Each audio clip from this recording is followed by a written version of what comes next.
शांति। ये सभी कुमारों से मिलते हुए बहुत बड़ी खुशी हो रही है और संगम युग पर जब हम ईश्वरीय ज्ञान में आते हैं तो उस समय कुमार रूप में ज्ञान की प्राप्ति होना ये बहुत जन्मों के भाग्य का फल होता है। क्योंकि हम कई गृहस्थी भाइयों को देखते हैं और उनका सारा जीवन, उनकी अनेक समस्याएं सुनते हैं, तो वो भाई ये जरूर कहते हैं कि भाई जी, अगर हमको इस शादी करने के पहले अगर ज्ञान मिला होता ना तो हमने कभी भी शादी नहीं किया होते, अभी हम कुछ कर नहीं सकते। तो उस प्रकार से थोड़ा सा पछतावा होता है थोड़ा ज्ञान मार्ग में चलने के बाद। लेकिन हम कुमार कितने न भाग्यशाली है कि हमने उल्टी सीढ़ी चढ़ी ही नहीं है। सारा जीवन पवित्रता युक्त जीवन हमारा रहा है और हमारे हाथ में है। मुझे अच्छी तरह से याद है जब हमने 9th स्टैंडर्ड का एग्ज़ाम दिया था तो उसके पश्चात मैं जब सेंटर पर गया, क्योंकि वहाँ एक दीदी का लेक्चर हुआ था, सरला दीदी, जो जानकी दादी के साथ में रहते थे। बाद में वो गुजरात जोन के इंचार्ज बने। तो जब जानकी दादी के साथ थे तो वहाँ उनका हमारे हाई स्कूल में एक लेक्चर हुआ था, प्रवचन। और प्रवचन में उन्होंने परमात्मा का परिचय और ये संगम का बताया हुआ था कि संगम युग अभी चल रहा है, जल्दी कलयुग का नाश और सतयुग की आदि होंगी। तो कलयुग के नाश के बारे में हमारा स्कॉलर विद्यार्थियों का वो डिवीजन था जिनको हमारे प्रिंसिपल ने ब्रह्मा कुमारी के सामने बिठाया था।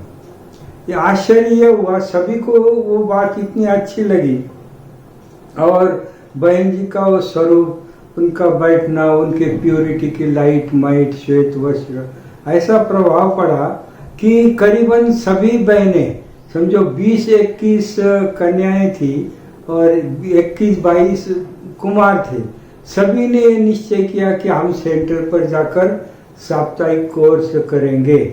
तो मैंने अंदर निश्चय किया कि लास्ट एग्जाम 9th का दे करके हम सेंटर पर जाएंगे। उस अनुसार हम सेंटर पर गए।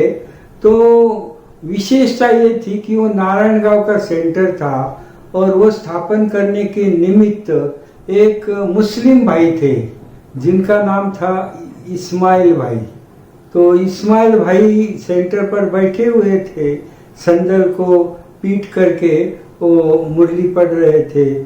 मैं करीबन 11 बजे गया हुआ था। तो जैसे ही मुझे देखा उनको बहुत बड़ी खुशी हुई। उनको इतनी खुशी हो गई कि बात मत पूछो, बोले आओ आओ आओ। और मैं थोड़ा डर गया क्योंकि मैं स्कूल के ड्रेस में, ये हाफ खाकी पैंट थी, हाफ शर्ट था और वो डाल करके आया था, थोड़ा बच्चे के रूप में था। तो वो जब खड़े हो गए तो मैं डर गया कि भाई मेरे से कुछ गलती हुई है क्या। लेकिन जब नज़दीक आए वो तो बहुत खुश हो गए। और उन्होंने क्या किया, उस समय सिर्फ, ये 1967 की बात है, उस समय सिर्फ कल्पवृक्ष, त्रिमूर्ति और गोला, ये 2 ही चित्र सेंटर पर होते थे, बाकी 2 के सिवाय कोई चित्र होते नहीं थे। तो जब वो त्रिमूर्ति के ऊपर समझा रहे थे कि वह परमात्मा शिव बाबा है और ये ब्रह्मा विष्णु शंकर, ये 3 देवताएं हैं, तो हमारी लौकिक माता जी दत्त की भक्त थी। तो हमारे घर में दत्त का चित्र था, उसमें ब्रह्मा विष्णु शंकर ऐसे चिपके हुए थे। और यहाँ मैंने अलग अलग ब्रह्मा विष्णु शंकर देखे तो मुझे बड़ी खुशी हुई। मैं बोला ब्रह्मा अलग है, विष्णु अलग है, शंकर अलग है। फिर वो परिचय देते गए। विष्णु का मुझे बड़ा आकर्षण लगा, शंख चक्र गदा पद्म, डबल ताज सर के ऊपर, हीरे जवाहरात पहने हुए, बड़े रॉयल, बड़ा अच्छा लगा।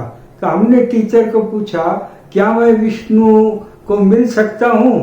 अरे वो बोले ऐसा थोड़ी पूछते, वो तो सतयुग में होते हैं लक्ष्मी नारायण के रूप में। फिर हमने बाजू को देखा तो शंकर का चित्र था। मैंने कहा ये शंकर भी बड़ा अच्छा है, कोई गले में सांप आदि कुछ नहीं है, तो बड़ा अच्छा लग रहा है। तो मैंने पूछा कि क्या मैं शंकर से मिल सकता हूँ? उन्होंने कहा नहीं, वो तो सुखे वतन में होते। फिर बाजू में ब्रह्मा का चित्र था, धोती कुर्ता पहना हुआ। तो मैं बोला ये तो अपने जैसे लग रहे हैं और ये तो प्रजापिता ब्रह्मा है। तो उनको पूछा क्या मैं ब्रह्मा से मिल सकता हूँ? तो बोले ये ऐसा क्या पूछ रहा है कि मिल सकता हूँ? बोले ब्रह्मा तो थोड़े। फिर मैंने पूछा क्या मैं ब्रह्मा देव से मिल सकता हूँ? फिर 2 मिनट चुप हुए और उन्होंने कहा हाँ मिल सकते। फिर मैंने उसी सेकंड निश्चय किया कि मुझे ब्रह्मा बाबा को मिलना है, ब्रह्मदेव को मिलना है। और अगर हम ब्रह्मदेव को मिलेंगे तो उसमें श्री कृष्ण की भी वो आत्मा होने के कारण कृष्ण से मिलन हो जाएगा और उनमें परमात्मा आता है तो परमात्मा भी मिलेगा। तो एक तो ब्रह्मदेव, दूसरा कृष्ण, तीसरा परमात्मा। अगर वो तीनों इकट्ठे मिलते हैं तो क्यों नहीं ब्रह्मा बाबा को मिलना चाहिए?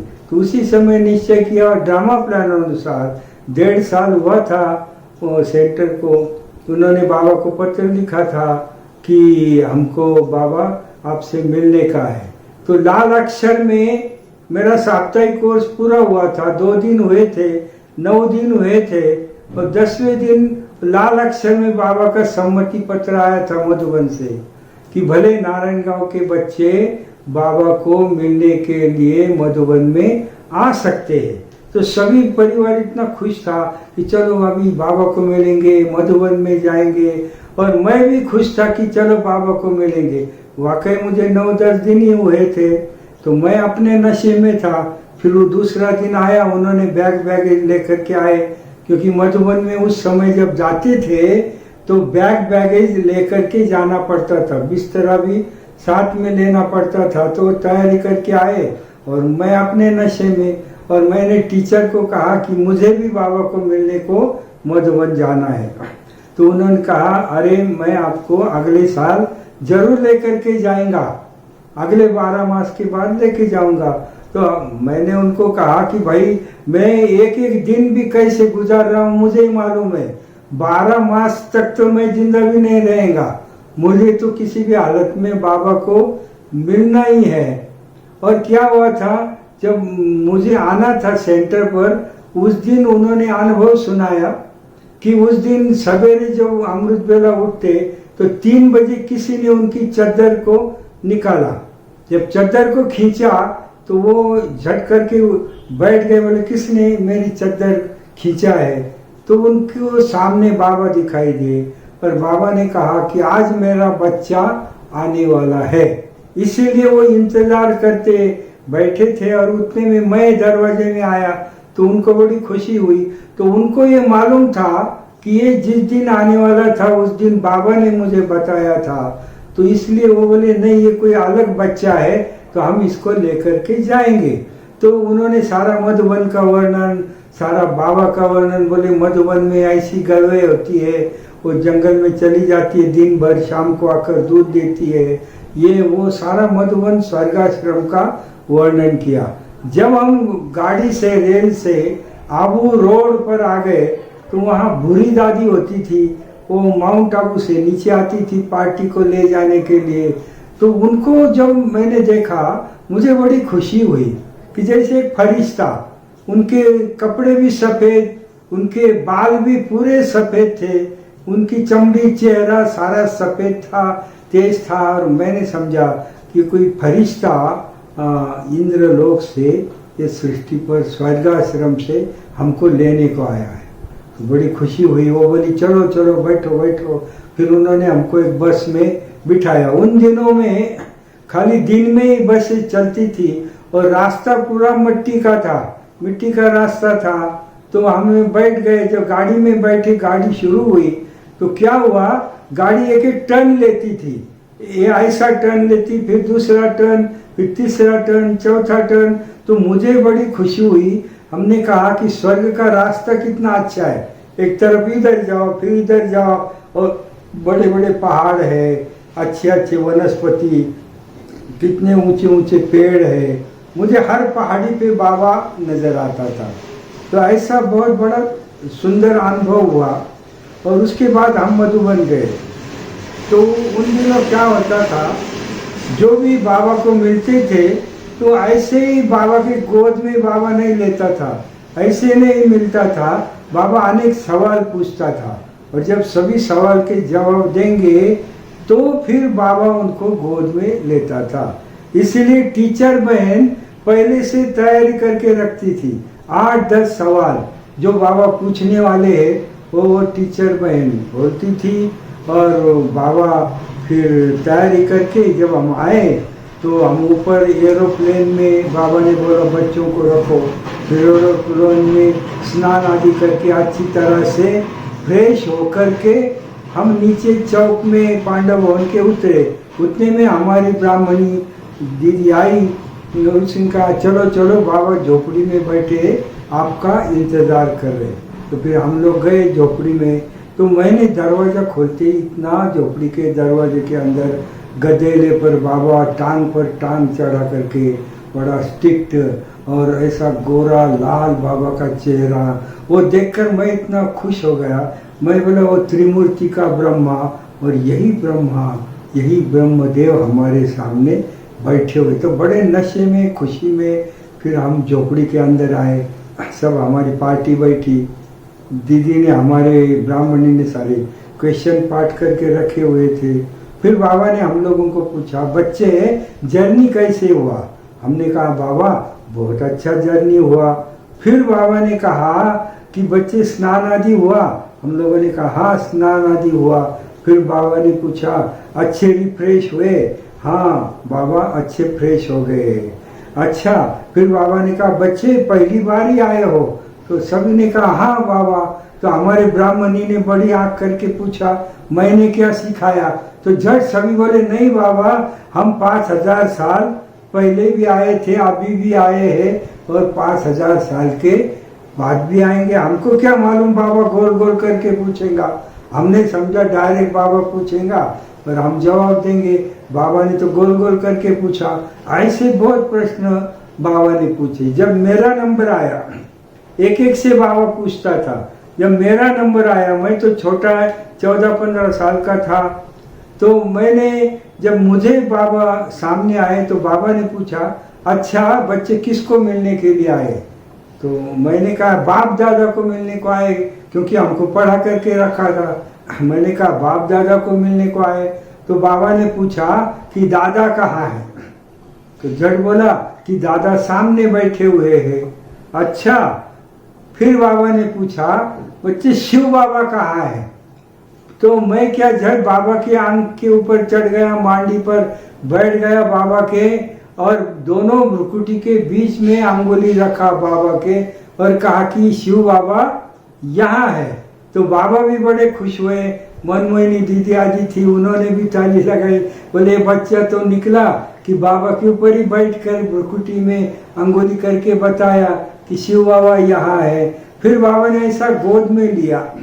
तो जब बाबा ने गोद में लिया तो मुझे अतीन्द्रिय सुख का अनुभव हुआ और जन्म जन्मांतर की प्रभु मिलन की जो इच्छा जो आस थी वो आस आज पूरी हो गई थी।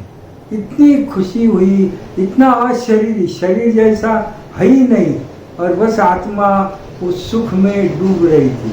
फिर बाबा ने उठाया, फिर बाबा ने दृष्टि दिया, बड़ी पावरफुल दृष्टि दिया और फिर बाबा ने टोली लिया और बाबा ने मुख में डाला और बाबा ने कहा बच्चे का वर्तमान और भविष्य दोनों महान। बाबा ने वरदान दिया और ये विश्व कल्याणकारी आत्मा है, ऐसा भी वरदान दिया और फिर हम झोपड़ी से बाहर आए। तो ऐसे उन दिनों बाबा के द्वारा हमको इतने अनुभव हुए और जब मैं गोद से बाबा से बाहर आ रहा था उस समय बाबा ने एक सवाल किया। बाबा ने कहा कि देखो बच्चे अभी आप बाबा के गोद में आए हो। मैंने कहा हाँ बाबा। तो बाबा ने कहा बाबा के गोद में आए हो तो अभी कभी भी माया के गोद में नहीं जाना, कभी भी माया के गोद में नहीं जाना। तो उसी सेकंड हमने ये निश्चय किया कि मैं शादी नहीं करूँगा, मैं सारा जीवन बाल ब्रह्मचारी कुमार बन कर के ही रहूँगा और विश्व की सेवा करूँगा। ये उस समय बाबा के सामने संकल्प किया, फिर बाबा ने गोद में लिया और हम झोपड़ी से बाहर आ गए। तो वो जो बाबा के सामने जो संकल्प किया था, तो आज तक, उस समय तो हमारी आयु 14-15 साल की थी, अभी 71 पूरा हो गया है, तो 16 साल से 71 तक मुझे एक बार भी कभी भी शादी करने का संकल्प नहीं आया। वाकई मुझे शादी करने के लिए बहुत तूफानों से लड़ना पड़ा, अनेक बातें सामने आई। माता जी ने कहा अगर तू शादी नहीं करेगा तो मैं डाइजन लेकर के मरूंगी, ऐसा इतनी बातें सामने आई। लेकिन हमारा निश्चय जो था पवित्र जीवन का, वो 10 का मस भी नहीं हुआ। इसलिए फिर घर वालों ने मेरे जो छोटे भाई थे उनसे उनकी शादी कराई और मैं ऐसा पवित्र जीवन नहीं जीता रहा। फिर हमने सिविल इंजीनियर भी किया, फिर कंस्ट्रक्शन का काम भी चलाया। तो उन दिनों हमारे टीचर दादी जानकी जी थी, आदरणीय दादी जानकी ने हमको कुमार जीवन में इतना पक्का किया कि बात मत पूछो।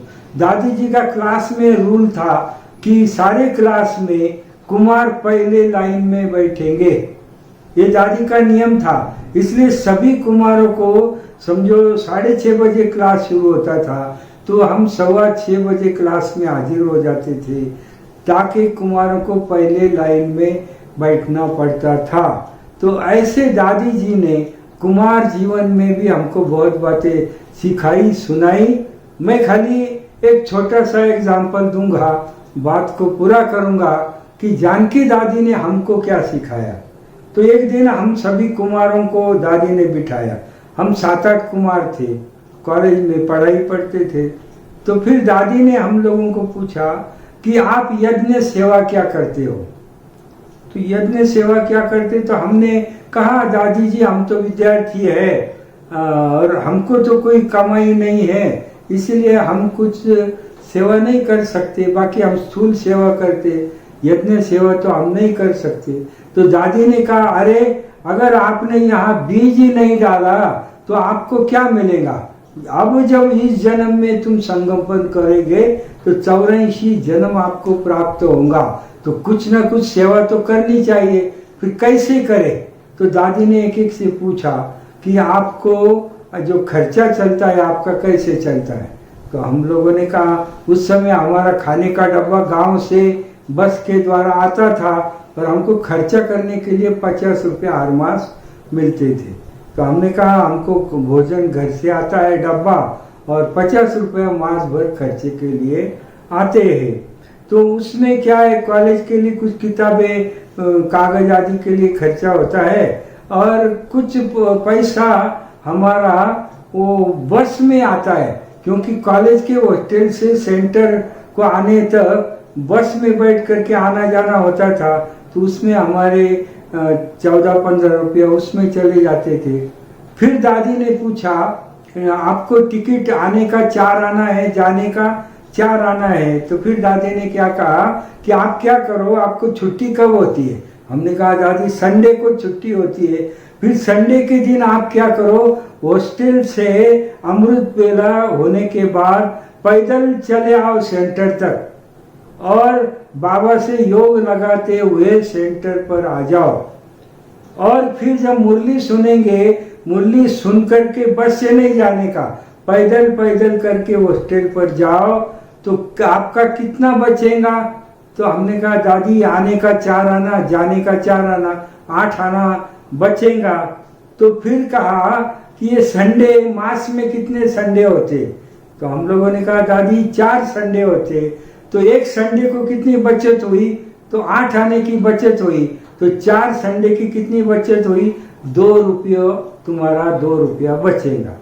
तो दादी ने कहा वो जो 2 रुपया है वो 2 रुपया आप भंडारी में डालते जाओ, हर मास 2 रुपया भंडारी में डालते जाओ। ये कठिन है क्या। हमने कहा नहीं दादी ये तो सहज है, हम डालेंगे हर मास तो क्योंकि दादी ने कहा अगर बीज ही नहीं डाला तो आपको 1 का लाख तो बाबा देगा, तो आपका 1 तो चाहिए ना, 1 ही नहीं तो लाख कैसा मिलेगा।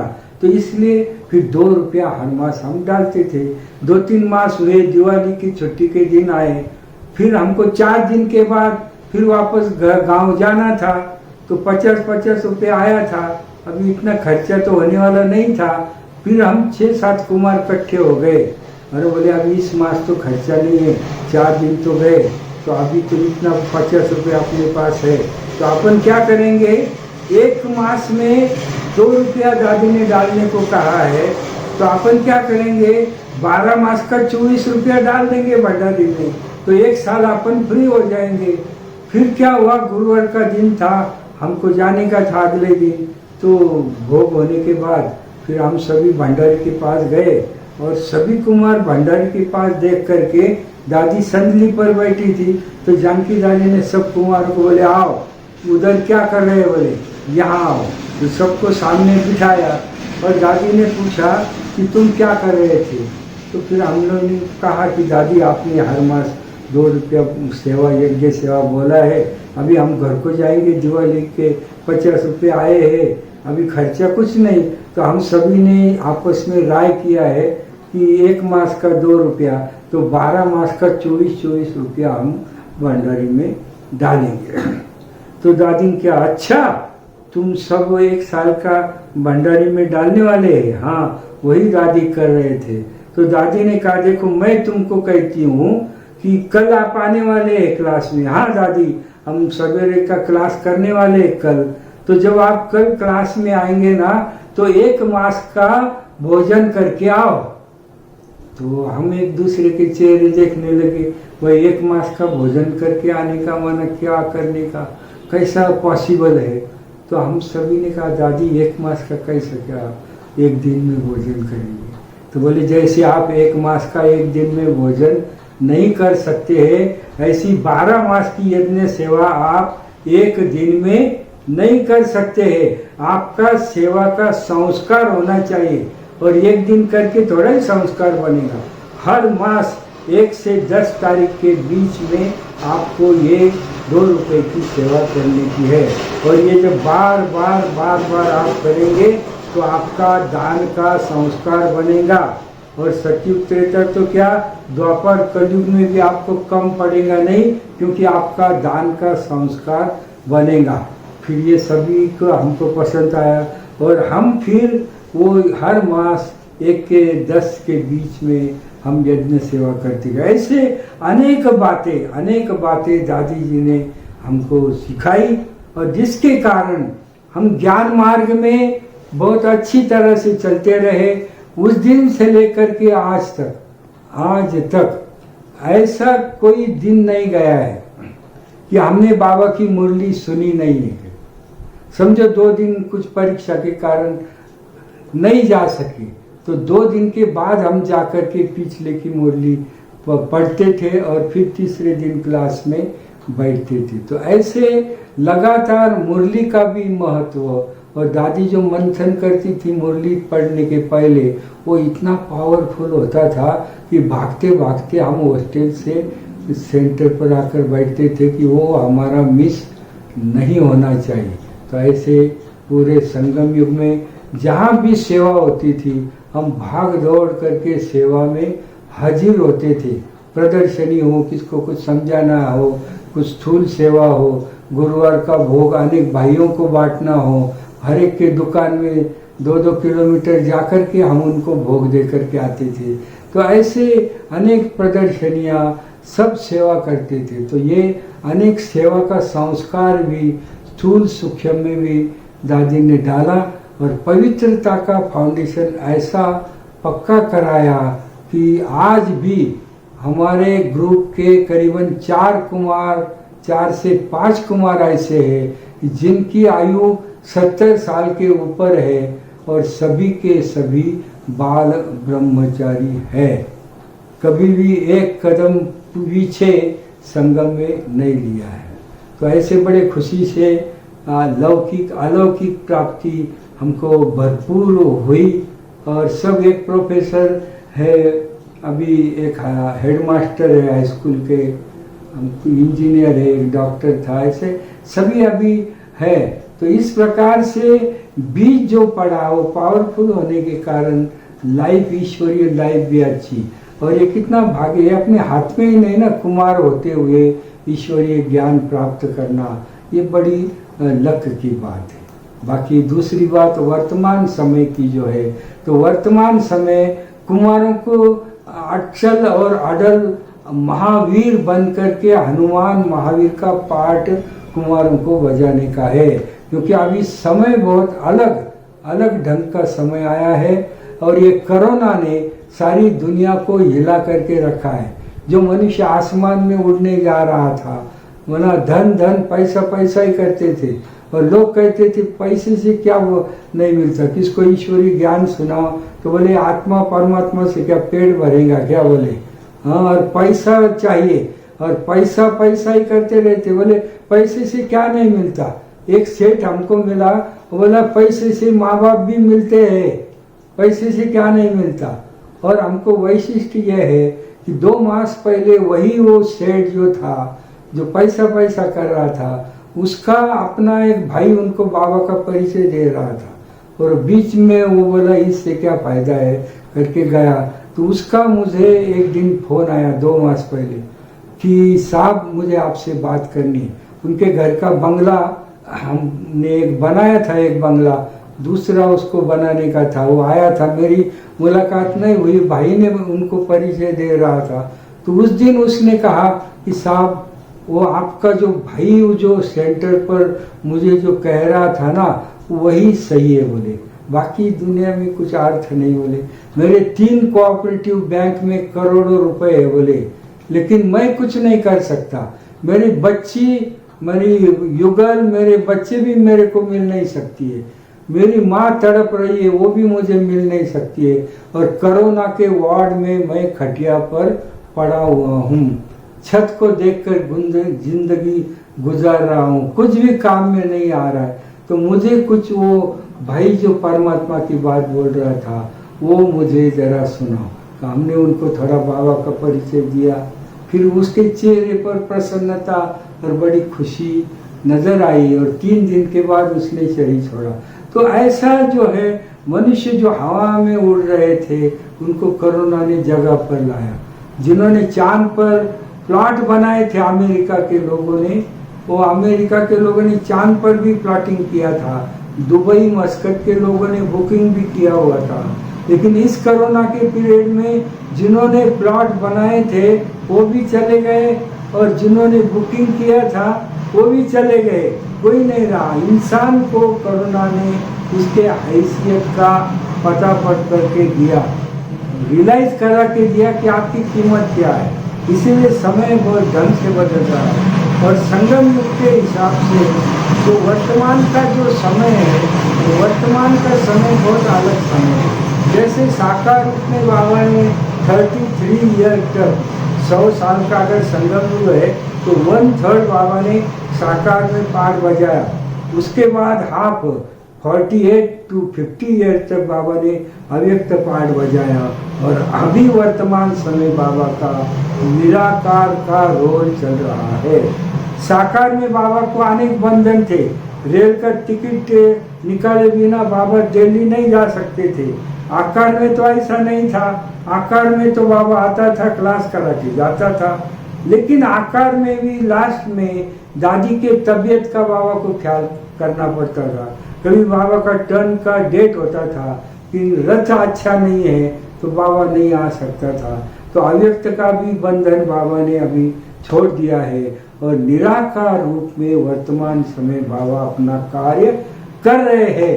तो हम कुमारों को बड़े साक्षी होकर के देखना है कि जब बाबा ने साकार में शरीर छोड़ा, ड्रामानुसार मेरा भाग्य रहा कि बाबा का अंतिम संस्कार के समय मैं वहाँ पर 31 जनवरी को उपस्थित था। बाबा के अंतिम संस्कार के समय तो वो 33 ईयर पूरा करने के बाद जब हम सेंटर के एड्रेस की लिस्ट देखते थे तो 1 से 25 सेंटर का एड्रेस होता था। बाबा ने साकार में शरीर छोड़ा, 125 सेंटर थे। बाबा ने जब आकारी पाठ पूरा किया तो 8,500 सेंटर थे। तो आकारी रूप में कितना बड़ा काम। उस समय विदेश में तो साकार के समय एक भी सेंटर नहीं था। आज 142 देशों में सेंटर है। तो इस प्रकार से आकार में बाबा ने बहुत बड़ा काम किया। और अभी तो बाबा निराकार में, निराकार में तो बेहद सेवा हो जाएंगी, इतनी सेवा होगी कि बात मत पूछो। मैं प्रैक्टिकल में अनुभव करता हूँ। ये पिछले 2 मास में हमने करीबन 6 सेवा केंद्रों का भूमि पूजन किया, 3 सेवा केंद्रों का ओपनिंग किया। मतलब उस बहने वहाँ रहने गई सेंटर, और 3-3 माले के करोड़ के सेंटर थे, 3 बड़े सेंटर। 5 सेंटर का भूमि पूजन करने को मिनिस्टर आया था। तो जो 3 भूमि पूजन किए ना, तो वो एक ही डिस्ट्रिक्ट था और वो डिस्ट्रिक्ट का पालक मंत्री था। तो बोले अरे मैं 10 दिन पहले एक भूमि पूजन किया, अभी 7 दिन पहले एक किया, आज भी तीसरा कर रहा हूँ। बोले सारी दुनिया नीचे जा रही है और तुम ब्रह्मा कुमारियों को क्या हुआ है, एक के पीछे एक आप बिल्डिंग बनाते जा रहे हो। तो हमने कहा हमारा सेठ ऊपर रहता है, समझा, उसको इसका कोई असर तुम्हारा नहीं होता है। तो बाबा का काम तो बढ़ते ही जा रहा है, बढ़ने वाला है। इसीलिए हम कुमारों को समय को पहचान कर, अभी सिर्फ बाबा फ्री है हमारी सेवा के लिए। सिर्फ दिल से कहो मेरा बाबा आ जाओ, तो बाबा आएगा और हमको जो चाहिए वो सहयोग देगा। अच्छा, ओम शांति।